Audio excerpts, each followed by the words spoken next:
Avant de plonger dans cette histoire incroyable, pensez à vous abonner à la chaîne et à activer la cloche. Ici, chaque récit a quelque chose à dire, et vous ne voudrez pas en manquer un seul. Ethan Walker, 41 ans, est l'incarnation même du succès américain. PDG de Walker Global Technology, une entreprise de haute technologie cotée au Nasdaq, il est à la tête de l'une des plus puissantes firmes d'intelligence artificielle au monde. L'homme possède tout ce que les autres désirent, une fortune colossale, des villas aux quatre coins du globe, une équipe de chauffeurs, de cuisiniers, de conseillers, un agenda réglé à la minute et une réputation inattaquable dans les cercles économiques. Mais ceux qui l'admirent ou le craignent n'ont qu'un aperçu, l'image publique du visionnaire à la mâchoire serrée, toujours en costume sur mesure, regard acier, langage chirurgical. En réalité, Ethan est froid, méthodique, presque mécanique. Il vit en marge des émotions humaines qu'il juge faibles, inefficaces. Il n'a jamais été marié. Aucune relation durable. Pas de frère, pas de sœur. Ses parents sont morts jeunes, un accident d'avion qu'il évoque rarement. Sa vie est un enchaînement d'objectifs atteints, de graphiques maîtrisés, de décisions coupantes comme des lames. Il dort seul, mange seul, et travaille jusqu'à l'aube, comme pour éviter un silence intérieur trop lourd à affronter.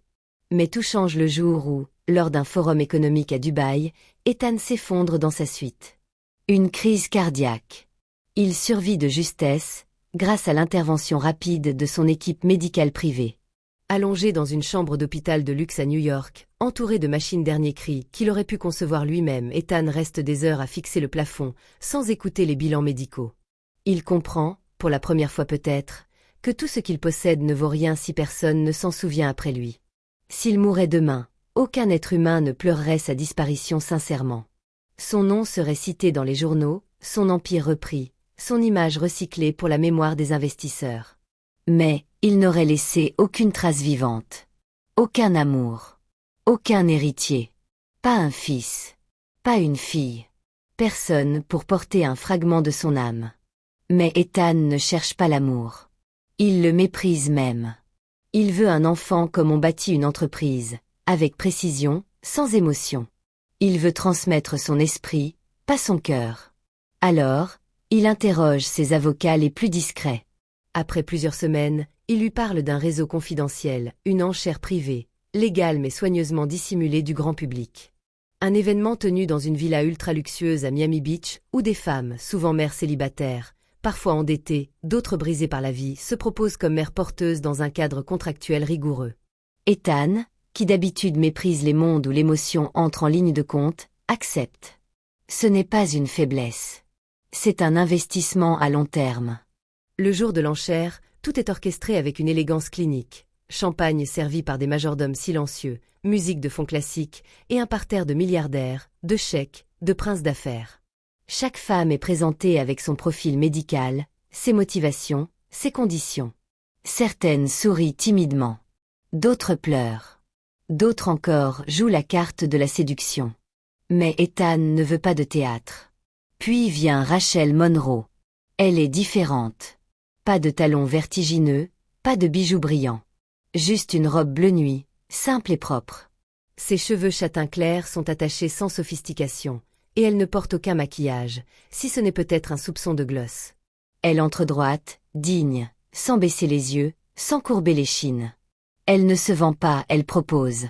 Sa voix est posée, claire, sans tremblement. Elle n'a pas de phrases toutes faites. Elle parle avec la gravité de celles qui n'ont plus le luxe de jouer un rôle. Je suis ici pour ma fille, Lily. Elle a 6 ans. Ma mère est décédée récemment. Le cancer. J'ai dépensé tout ce que j'avais pour essayer de la sauver. Je suis infirmière de formation, mais je n'ai plus rien.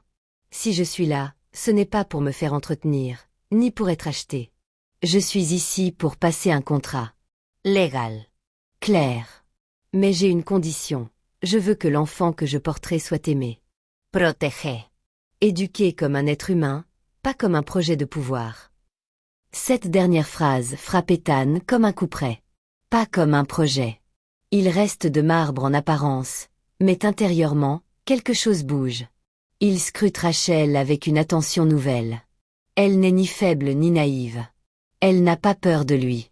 Elle parle au nom d'un futur enfant avec une conviction presque sacrée. Et sans vraiment comprendre pourquoi, Ethan double la mise. Il aurait pu l'obtenir avec la première offre. Mais il veut qu'elle sache que ce n'est pas un achat de chair. C'est un accord entre deux êtres entiers. Un début. Et ainsi, sans cérémonie, il gagne Rachel Monroe. Mais il ignore encore qu'il vient de s'engager dans le contrat le plus humain, le plus bouleversant et le plus imprévisible de sa vie. Le contrat est signé dans un cabinet d'avocats luxueux de San Francisco. Pas une larme, pas une accolade. Juste des signatures, des regards tendus et des clauses relues à voix basse. Rachel Monroe et Ethan Walker sont désormais liés, non par amour, mais par un accord. Rachel emménage avec Lily dans une vaste propriété à Napa Valley, choisie par Ethan pour sa discrétion, son calme et sa proximité avec les meilleurs hôpitaux. La maison, entourée de vignes et protégée par des murs en pierre, est splendide. Tout y est, salle de jeu, piscine, potager, personnel discret. Mais l'atmosphère, elle, reste glaciale. Ethan ne vit pas avec elle. Il vient parfois, pour des réunions, pour vérifier que tout se passe bien. Il parle peu, écoute encore moins. Chaque rencontre avec Rachel est une formalité. Elle, pourtant, n'est pas impressionnée. Elle ne le fuit pas, ne cherche pas à le séduire, ne se plie pas à ses silences. Au contraire, elle le regarde droit dans les yeux, avec cette douceur tranchante qui le déstabilise. Un jour, dans la cuisine, alors qu'il s'apprête à repartir en jet privé, elle lui dit calmement. « Pourquoi veux-tu vraiment un enfant, Ethan ?» Il la fixe. Son regard se durcit, mais il ne répond pas. Le lendemain, elle récidive, alors qu'ils croisent dans le jardin. « Que comptes-tu lui transmettre ? Une entreprise ? Des actions ? Des mots froids ? Toujours aucune réponse. Et enfin, un soir, après un dîner silencieux, elle pose la dernière question, la plus brutale dans sa simplicité. « Est-ce que tu connais seulement l'amour, Ethan ?» Il quitte la pièce sans un mot. Mais ces questions deviennent des échos dans son esprit. Elle l'obsède. Lui, qui a toujours dominé chaque pièce, chaque discussion, chaque négociation, se retrouve à perdre pied face à une femme sans pouvoir, sans fortune, mais avec une vérité désarmante dans la voix. C'est Lily qui fissure le mur. La petite fille, 6 ans, déborde d'énergie. Elle n'a pas peur de lui. Ella rit, court partout, pose mille questions. La première fois qu'elle entre dans son bureau, pièce qu'il avait expressément interdit d'accès, elle grimpe sur un fauteuil, observe les écrans, puis le regarde avec candeur. « Pourquoi tu souris jamais ? T'as perdu ton cœur ?» Un silence. Puis, contre toute attente, Ethan rit. Un vrai rire. Court, rauque, presque doloreux. Un rire qui résonne dans le bureau comme un craquement de glace. Il commence, doucement, à chercher des moments pour passer du temps avec elle. Il l'emmène au musée, l'écoute parler de ses rêves de devenir astronaute ou vétérinaire. Il la voit dessiner, lui montre comment fonctionnent certains de ses logiciels. Et pour la première fois depuis longtemps, il sent quelque chose. Quelque chose qu'il n'a pas commandé. Quelque chose qui lui fait peur. Mais tout bascule un soir d'orage, violent et soudain. Rachel, enceinte de 7 mois, se réveille en pleine nuit, haletante, le ventre dur et douloureux. Elle tombe dans le couloir, crie faiblement. Ethan, par hasard présent ce soir-là, accourt. Il voit son visage crispé, ses mains tremblantes. Il appelle son chauffeur, hurle au téléphone. Il la porte lui-même jusqu'à la voiture, trempée par la pluie, bouleversé. C'est la première fois qu'il panique. À l'hôpital, alors que Rachel est emmenée d'urgence en salle d'opération, il reste seul avec Lily. L'enfant, assise sur un banc, les genoux contre sa poitrine, le regarde avec des yeux pleins d'angoisse. Ethan ne sait pas quoi faire. Il s'assied à côté d'elle. Sa main tremble. Il n'a pas les mots. Il pense au contrat, à sa froideur, à son contrôle obsessionnel. Et soudain, l'idée que Rachel puisse mourir, que cette femme qu'il n'a jamais voulu connaître en profondeur disparaisse en portant son fils, le détruit. Il comprend. Il n'a pas signé pour un héritier. Il a déclenché une chaîne de miracles humains, qu'il a voulu traiter comme un business plan. Et pour la première fois de sa vie, Ethan Walker pleure. Silencieusement. Devant une enfant qu'il n'a jamais vraiment regardée jusqu'à ce soir. Rachel survit. Le bébé va bien. Un garçon. Quand on le lui pose dans les bras, Ethan ne le regarde pas comme un projet. Il le regarde comme un mystère. Un être fragile, chaud, vivant. Son fils. Pas un héritier. Pas un clone. Un être. Rachel, épuisée, le regarde. Elle ne dit rien. Elle voit ses yeux rougis. Elle comprend qu'un bouleversement a eu lieu. Et dans ce silence post-traumatique, une vérité s'installe entre eux. Ethan Walker vient de naître en même temps que son fils. Le jour de l'accouchement arrive, chargé d'une tension douce mais puissante.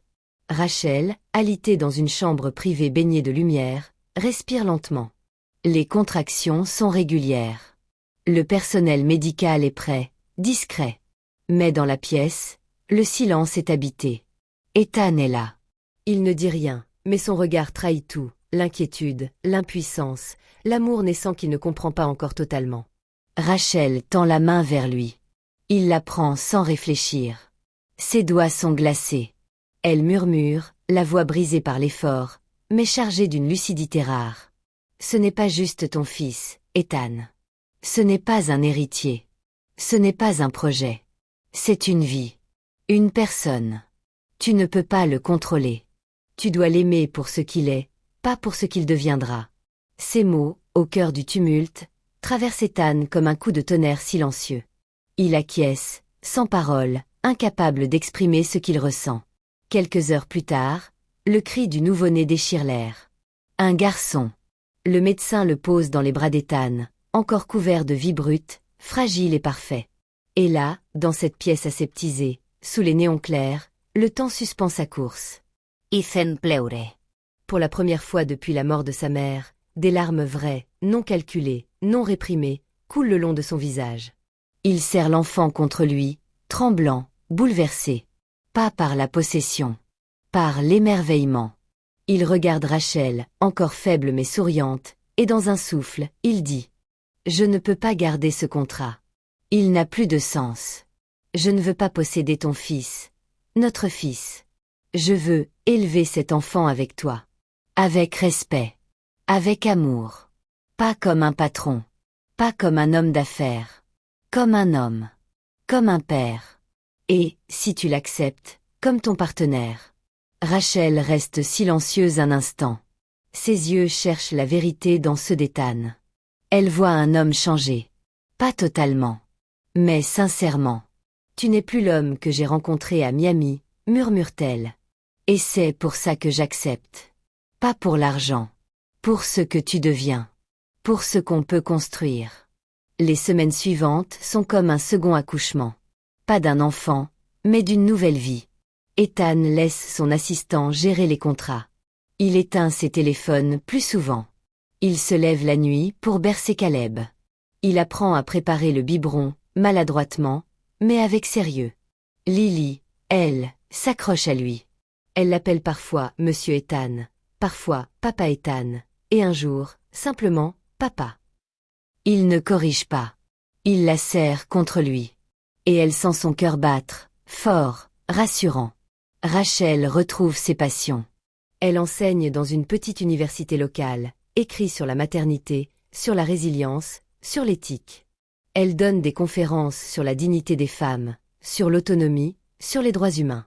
Ethan, inspiré par elle, crée une branche humanitaire à Walker Global Technology. Une fondation dédiée à la santé maternelle, au soutien des familles monoparentales, aux femmes qui se battent seules dans le silence. Il y consacre des millions, mais surtout, il y consacre du sens. Il commence à parler publiquement de son histoire, sans tout révéler, mais assez pour ouvrir un dialogue nouveau. Sur le pouvoir. Sur l'humanité. Sur la famille choisie. Caleb grandit entre deux piliers solides. Sa mère, Rachel, forte, tendre, droite, qui lui apprend à rester vraie, à écouter son cœur. Et son père, Ethan, autrefois un homme de pierre, désormais un homme de chair et de choix, qui lui apprend à rêver sans écraser, à penser sans dominer, à construire sans oublier d'aimer. Ethan n'a pas acheté une mère. Il a trouvé une femme libre, forte, entière. Et en renonçant au contrôle, il a gagné ce qu'il n'avait jamais eu. Une famille. Une vraie.